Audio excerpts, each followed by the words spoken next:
এক রাতে আকাশে আমি খুব অদ্ভুত কিছু দেখলাম। একটি লাইট হঠাৎ জ্বলে উঠলো, তারপর 2-3 সেকেন্ডে দ্রুত স্পিডে তার ডিরেকশন চেঞ্জ করলো, যা কোনো হিউম্যান এয়ারক্রাফটের পক্ষে পসিবল নয়। অ্যান্ড দেন গায়েব। যদি তুমি রাতে এরকম কিছু দেখে থাকো তাহলে তুমি অলরেডি বুঝতে পারছো এই ফিলিংসটা কেমন হয়।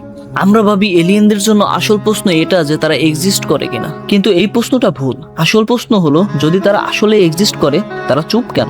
2 trillion Galaxy and billions of star, mathematically আমরা তো এই ইউনিভার্সে একা হতেই পারি। এখন তুমি ভাবছো এটা তো পুরনো কথা, কিন্তু সায়েন্টিস্টরা যা খুঁজে পেয়েছে তা আসলে ভয় পাইয়ে দেওয়ার মতো।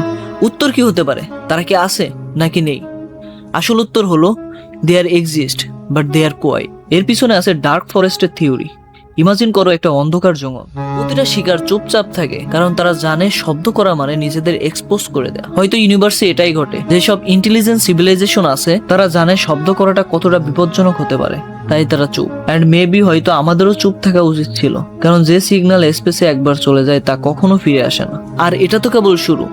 এখন তুমি ভাবছো আর কি? এরকম আরেকটা থিওরি আছে যেটা পার্সোনালি আমাকে খুবই ডিস্টার্ব করে, সেটা পার্ট 2 তে দেখতে ফলো করে সাথেই থাকুন।